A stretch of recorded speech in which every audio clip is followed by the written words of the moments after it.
most people think that success comes from what you know, but I'd be willing to tell you that it's more about the connections and who you connect with that count and how you show up in those moments with the people that you connect with. And that's why I have today's guest with me today. She has built a global presence by not being the loudest person in the room, but by being consistent, intentional, and unforgettable. So, my guest today is Goldie Chan, and she is known as the Oprah of LinkedIn, and we're gonna get into that because that just fascinated me. But also what fascinated me about Goldie is how her relationships and her conversations have really, built her and shaped her success. So that's what we're gonna get into because 'cause we're all about relationships. Now she's also an author of the book called Personal Branding for Introverts. I love that because most there you go, yes, because most people will say, "I'm an introvert," and there you go. So Goldie has the book for you. It's now available for sale, and we're gonna find out where we can get that book as well. She's the founder of the company Warm Robots, which is an award-winning social strategy company, and she has been featured in New York Times, Entrepreneur, NASDAQ, Fast Company, and a lot more. So those are some pretty impressive magazines. I know I read them. So she is valued for her fresh approach to brand insights. She has over a 500,000 followers across her platforms. She helps both Fortune 500 and individual leaders build lasting community and presence through telling, and I love that because it's all about the storytelling these days. So, thank you for being here with us, Goldie. I'm so happy to have you all the way from California. I know. I'm excited to be here. I will say this, normally LA is beautiful and sunny, and today it is oddly very foggy and very overcast, so less of a fan of that. Well, there's always room for you in Florida, and I'm a realtor. I can make that happen. I don't think that's gonna happen. No. I will say though, I was in Florida in gosh, what was it? It was several years ago, but I was in Florida for the NASA program, and NASA launch, and that was so cool. Oh, yeah. That's Yeah. about 3 hours away from where I'm at. I'm in North Okay. Florida. So, I yeah. know Florida's very big. It's very big, it's very big. So, I wanted to get started by asking you because it grabbed my attention when I said, "She's the Oprah of LinkedIn," and LinkedIn is Yes. everything to me. I love LinkedIn. So, can you tell us the story behind how you got that little mono like, how did you get that? Okay. Yes. So I had worked for over a decade in digital marketing. And in 2017, I was taking a month off from work. I'd gone all the way, climbed the career ladder, gotten all the way up to head of marketing. And I was taking a month off between roles. I was going to apply for another head of marketing job. And I got into the LinkedIn video beta. And I decided I'm going to make videos. And I thought this number of videos was maybe 2, maybe 10 at most. And I ended up creating over 800 daily consecutive videos. And this is pre-AI. So this was all me creating it, Yes. all me scheduling it, editing it, and throwing it onto LinkedIn. And during this process, a lot of really fascinating career doors opened for me and accolades. And one of them was that the Huffington Post called me the Oprah of LinkedIn because I was always in conversation with people. I was always having conversations with different people about, their lives or their work or what they thought about this brand or that brand. And I was traveling a lot and having a lot of these conversations on the go. So I got the nickname the Oprah of LinkedIn, much like Oprah has her talk show and does those conversations. That's great. So, were you talking about marketing, or what were you talking about in these conversations? So I want to say the first 30 to 50 videos I did were all on pop culture branding and marketing. So they were all on thinking about different pop culture phenomenon or things that we just see in the US. It's like let's think about trains, the history of trains in the US, right? How are trains advertised in the US? What are, if you ever see those paste posters, right, on different areas where you see them advertise, I don't know, beauty brands or movies, and what is the history of those? Where did those come from? And so I was doing a lot of history of that and then pop culture. So I live in Los Angeles and we have all the theme parks. So, for example, Simpsons, right, which is a very classic and iconic American cartoon show. There's there's so much that you can talk about. So that's what I was talking about was a lot of that.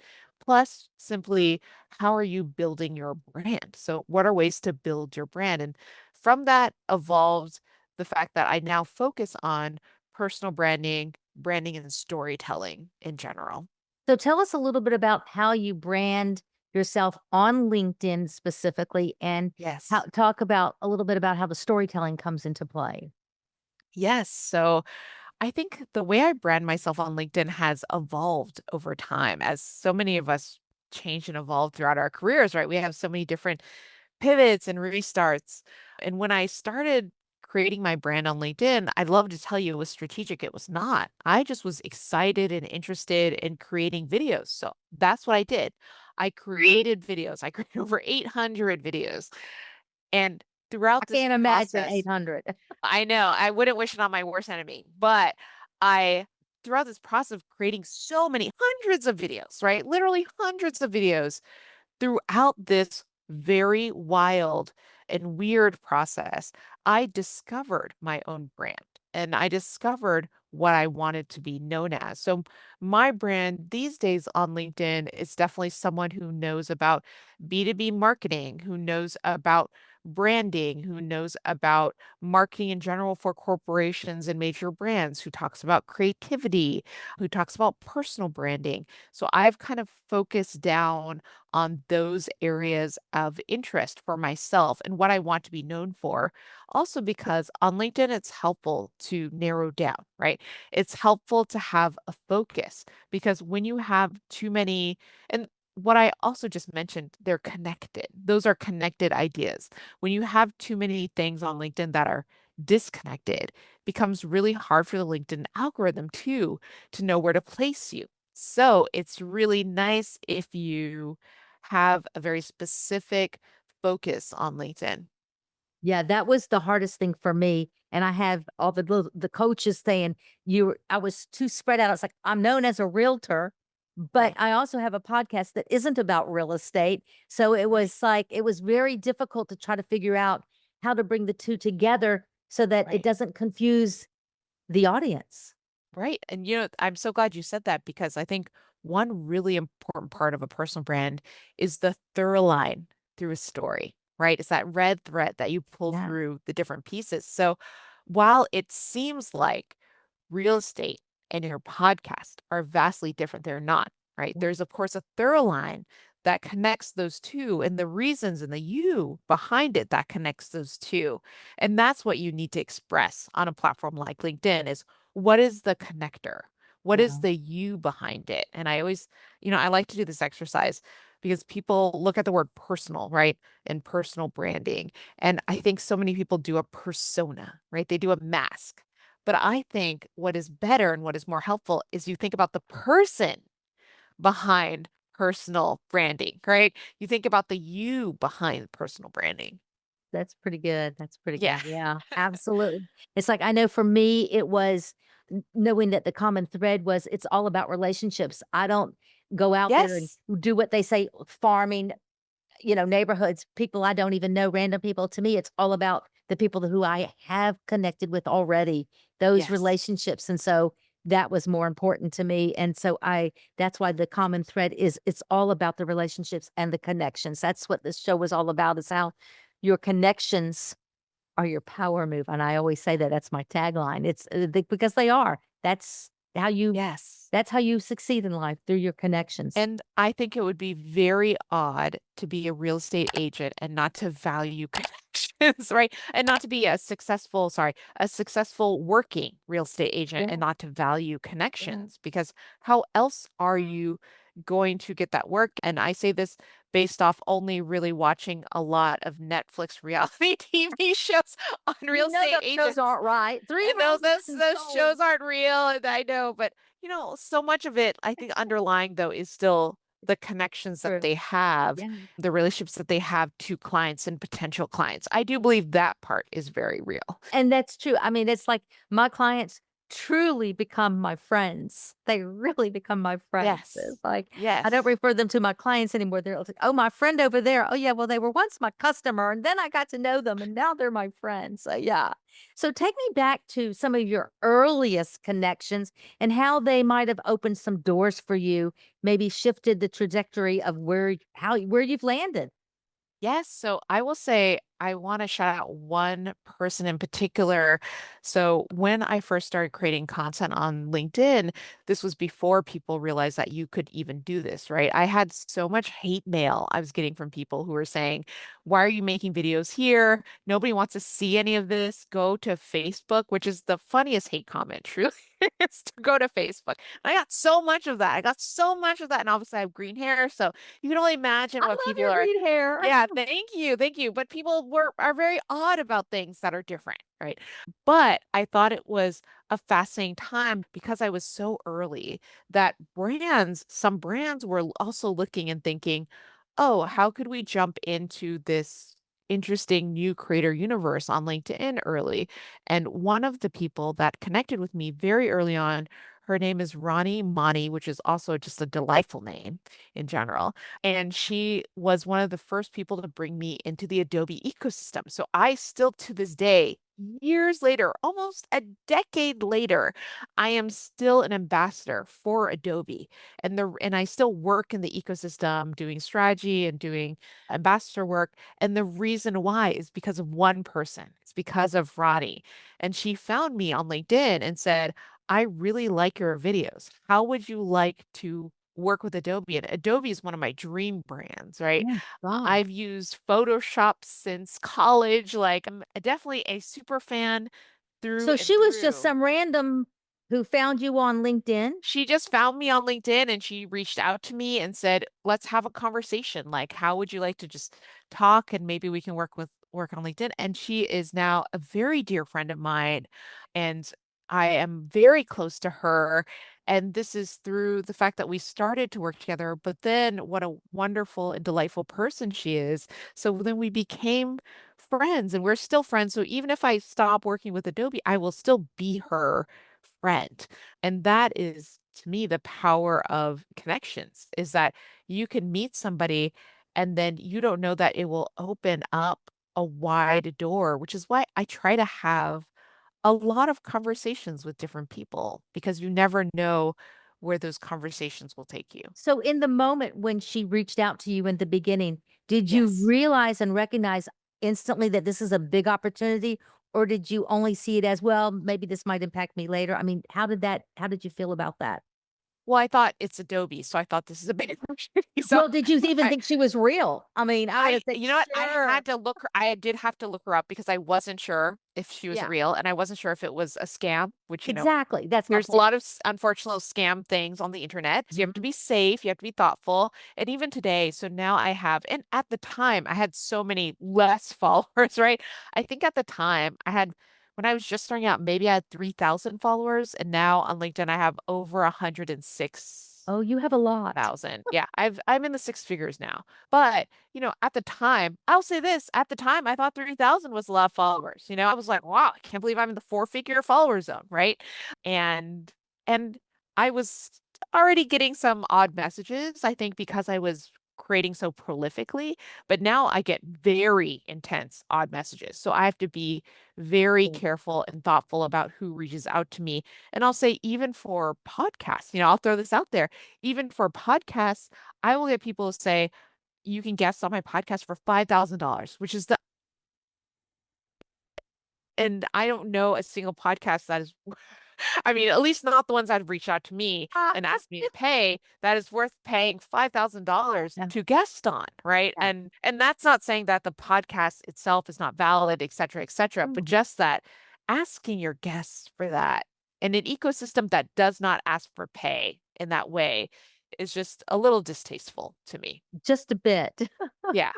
I know Yes. there are some models that are like that. Mine obviously is not. I'm honored to have my guest on the show because I want to offer value to the people who are listening. and Yes. help people grow their own businesses. It's not about real estate, as I mentioned. So it's who's ever out there, whether you're selling widgets or candles or whatever you're selling. It's like, Yes. here's some great advice. So speaking of that great advice and how you went from Yes. 3,000 to the six figures and beyond, Yes. what would you give advice for somebody who is maybe just starting out in LinkedIn, or they have a couple thousand followers? What is the best advice you can give them for how to grow their followers on LinkedIn? Yeah. So one thing that is a concrete tip that I'll give out today is identify 5 to 10 different people who are in your industry niche or just people you want to connect with, right? So maybe you're interested in a certain industry. You want to move into that industry. That's like that is your next role or that is your next leap or they're your client base.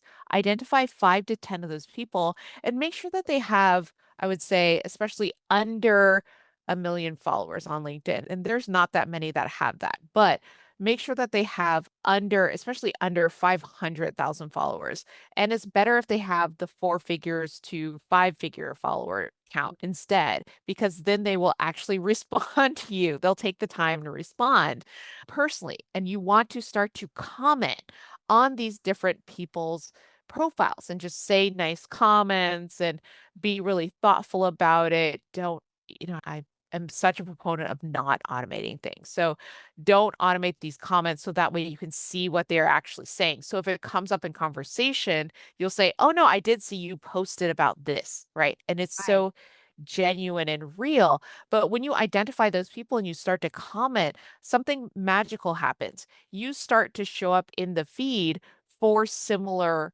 people like that, or you start getting delivered more people like that. So you can start commenting on more, you can start being more involved. And some of those people will start following you and commenting on your content Oh, if you yes. are starting to post. So that Mhm. is one very solid tip you can start literally today. And that is great advice. In fact, my podcast manager who lives in another country contacted me this morning to say, by the way, have you looked at your LinkedIn today? Because you're getting some comments, a lot of comments on one of the posts that we had Right. recently. And so I jumped on it. I made comments to the people who are making comments. It's like, interact with the people who are interacting with you. They're interested Yeah. when you. I think that it is also really good to respond to all the comments that you get. So, one really basic way to increase engagement on LinkedIn is to make sure that you are responding to all of the comments that you are getting on your content. Now, I am guilty of not always responding because I personally respond. And so, as we talked about before in the green room, I don't always have time to respond to everything right away. So, I will try to go back and go to older Right. posts and respond, but it's hard to keep up with everything Can be. all the time, of course, but it's good to respond if you can, especially if you're growing. If you're starting to grow your profile, taking that time to respond to any comments you get really thoughtfully is a good way to start. Also, once again, showing up more in the LinkedIn algorithm itself. So, how does that algorithm work for LinkedIn? Is it by the how many comments you're doing? Does it is it recognizing your comments? So I just read an article by someone who's internal at LinkedIn, and so they shared that one of and of course algorithm changes week to week, month to month, right?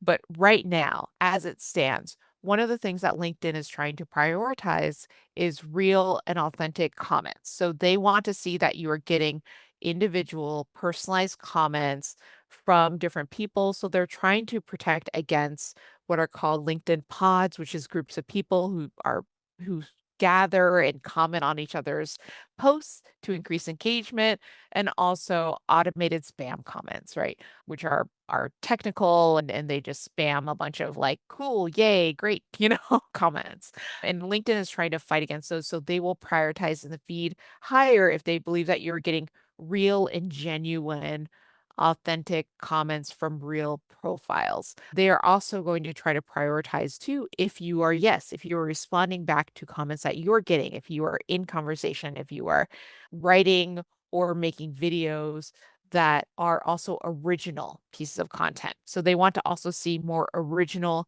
pieces of content. So less of the ads and more of the original thought pieces. That's great advice that you're giving right there. I hope y'all know that was the nuggets for today. It's like, heard a few of them, but that's a very good one. Those comments are when I mentioned that my manager, he called me up to say, "Hey, look, by the way, you getting some comments. You need to make some comments back." I'm like, "I just woke up. You're on a different time zone."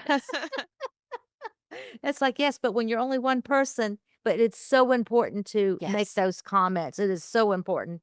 So So that important. that is a really good one. So, were there ever any times when there was a connection that you missed? In other words, you just didn't nurture it, you overlooked it, and later you thought, "Oh, that one could have been significant." Yeah, I you know what? I will say this,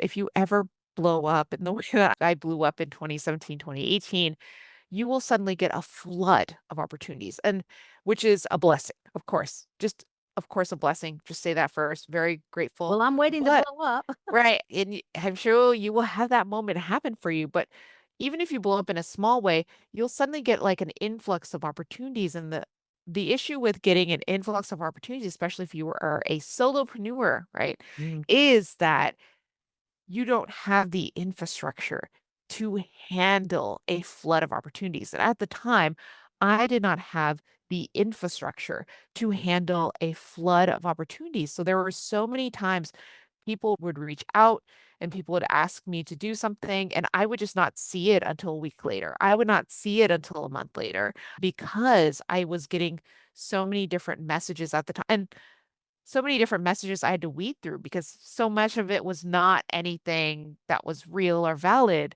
So there were a couple of brands and companies that I wish I had been more thoughtful and on top of and responsive to that I missed out on because I did not have that infrastructure. So to me, one of the things that now I think about a lot is how are you building infrastructure so you can be successful? And infrastructure is a fancy way of saying, how can you have a team that you can rely on? Because I believe in hiring humans that can help you in the right ways. And for some of my friends too, they at this point, and this is outside of the LinkedIn universe and the conversation we're having here, but they have AI that they've trained to become that team too. So there are many different ways to address needing a team on the back end. And once again, I'm a big fan of hiring people to be that team, but Right. Me there's too. definitely technology that can make things easier too. Yeah. Yeah. And speaking of the technology, I see a lot of times on LinkedIn and other sites where people are making comments, and it's so obvious that it's not you speaking, people. Yeah. Yes. Like, I recognize that's an AI, and the overuse of the word, I don't know if anybody notices this but me. I can't be. It just can't be. Yeah. The overuse of the word clarity. Do you notice that? Like, I notice that. Every other paragraph that people are writing is it's clarity. I'm like, "Would y'all please get off of Yeah. AI?" Yes. Yes. And I think that's so funny because one of the C's in my book for personal writing for introverts is clarity. And not because of that. It's just I like that word. But yes, I have noticed that it's overused. I will say the other word that is often overused, and I don't know if this is AI, but this is just overused, is authentic. Yes. And the M dash, of And course. just be you, be yourself. Yeah, be That's authentic. yourself. But yeah, yeah, Be yourself. be Yeah. yourself. Just be yourself. Okay. So when someone you meet for the first time, whether it's online or in person, what do you pay attention to first? When I meet someone for the first time online or in person. You know what? I'm such a big energy person. I'm always curious if the vibes match, right? Which is, I think, a fun way of saying that. And I judge this for also people I bring onto my own team that I partner with and I work with is do we have an understanding, a similar understanding of what we would both need from a specific interaction? Do we have the right energy levels that match so it's not an overwhelming interaction? Because I am an introvert and I'm an introvert with social anxiety. And so I oftentimes kind of judge and sense the energy of somebody that I meet for the first time. And that's a lot of what I look at because also you can't judge a book by its cover. So judging people by the way they're dressed or judging people by the way the words that they say, I don't try to judge people necessarily by that, but I do judge by the energy that they bring to the table. Interesting, very Yeah. interesting, because your persona is high energy and not Yes. an introvert.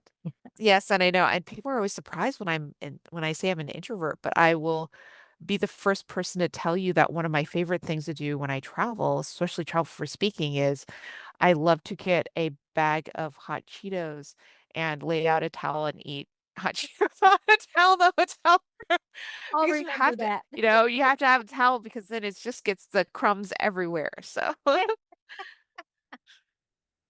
It's the funniest thing.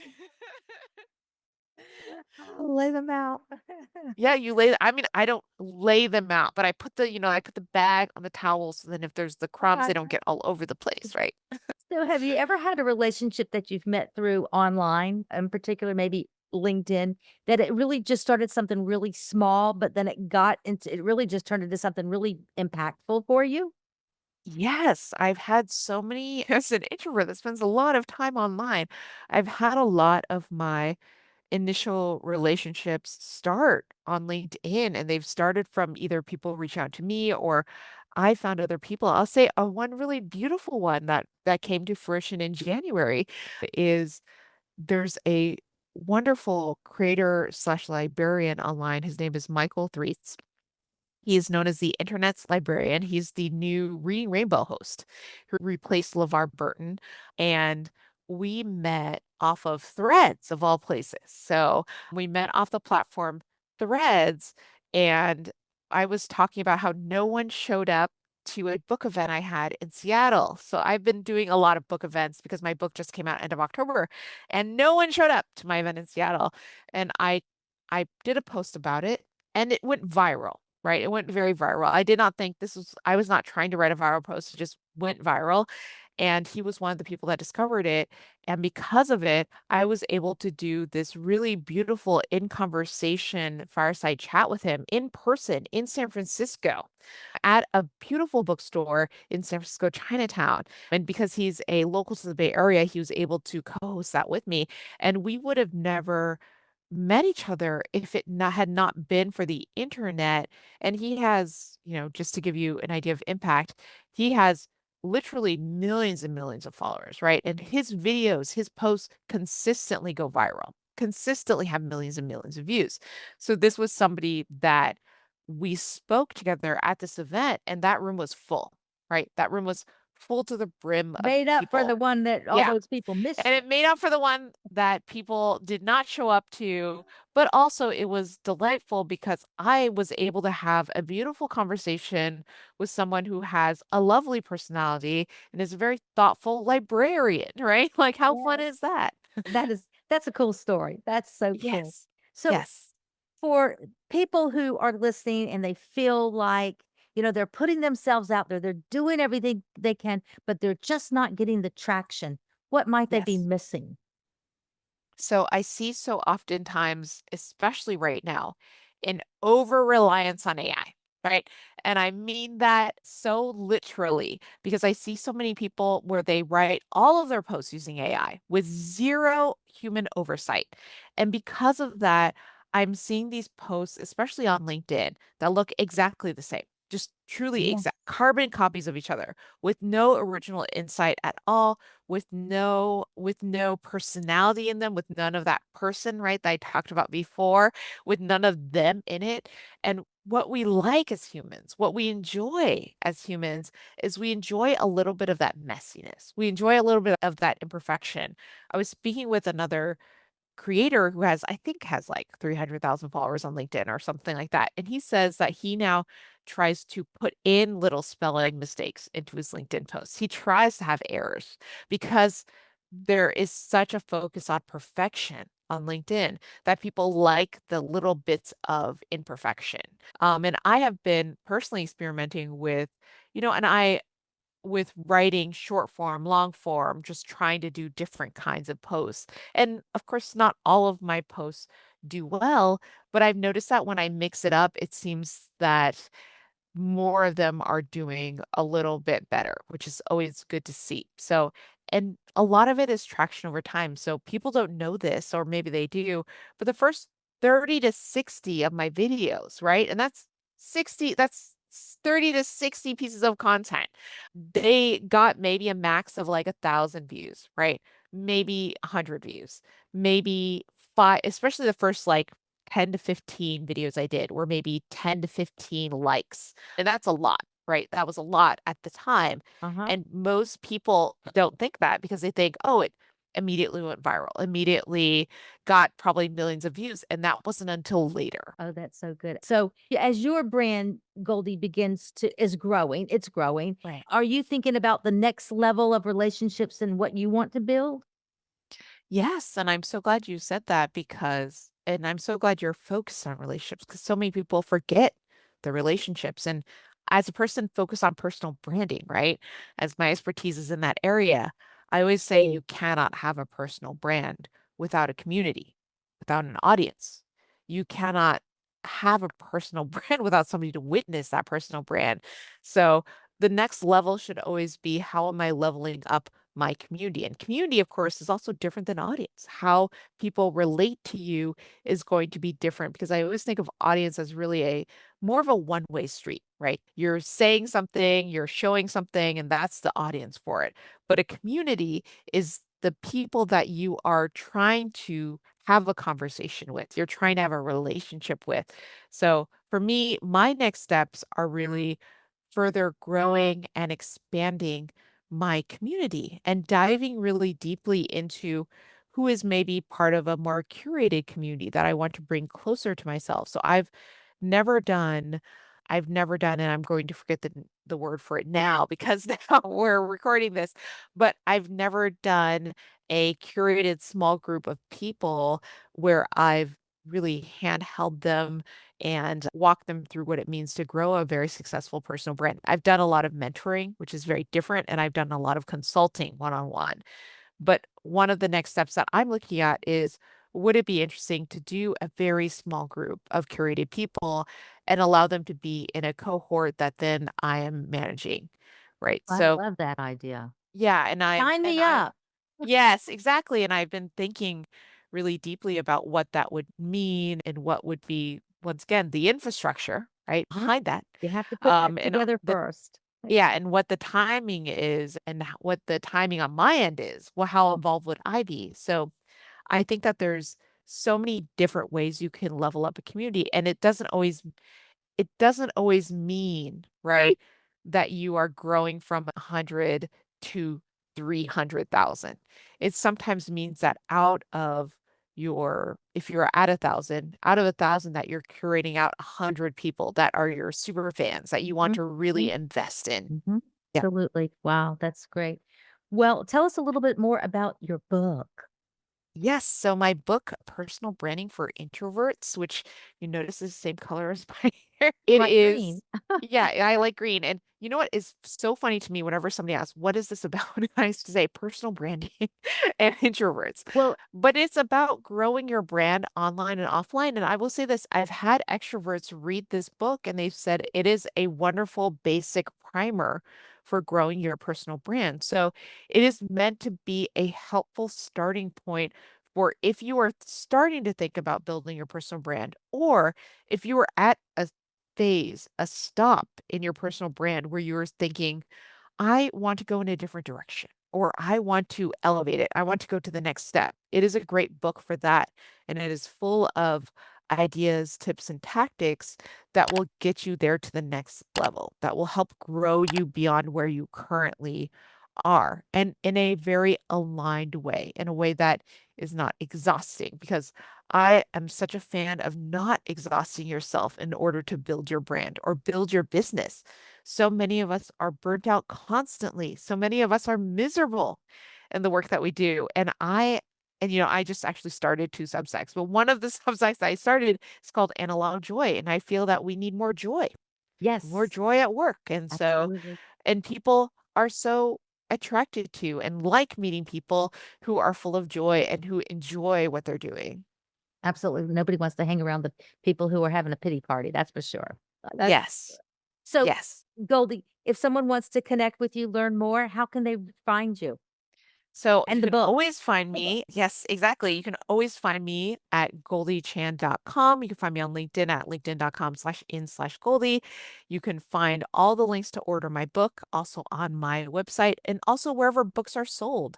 Amazon, Barnes and Noble, Bookshop is a great place that supports indie bookstores, and you can find it in a lot of your local libraries. And if it's not there, please request it. Absolutely, yes. Say, "Where's the book?" Yes, So, I've got exactly. one signature question. You've given us some stories that are very similar, so you'll have to dig deep, I guess. But I Right. always like to ask my guests at the end of my, podcast, if you can share a story of how an opportunity presented itself to you because of a connection that you had, or maybe you were able to give someone else an opportunity because of a connection that you had. Yeah, so one thing that I really believe in is opening doors for others. So oftentimes what I'll do is if I have a keynote and I'm allowed to do a panel, I will bring on a lot of new speakers onto stage. People have never spoken on a Yeah. stage at a conference before, especially women and people of color, because I want to be a door opener. So when I have that opportunity, I like to curate opportunities for other people who then it is so impactful for them. I love that. It's not often that I get the stories of how they're opening doors for others, and I think that's just so important. That speaks volumes as to your character. So that Thank is you. that is awesome. So that is our show for today. I hope if our audience loved the show, and I'm sure you did, you got a lot out of it today. Be sure you follow or subscribe. I'm Zelda Greenberg, your host. In addition to this podcast that I produce every single week. Every Tuesday, there's a new episode that comes out. I am your realtor when it comes to life transitions. If you're thinking about moving in the next year or what have you, and you have questions, I've got answers for you to help you come to the right conclusions. So remember, though, that success does not happen in isolation. It happens because of the connections that you have. And today, connections are today's currency, and connections are your power move. So until next week, this is Zelda with Success Through Connections. See you next week.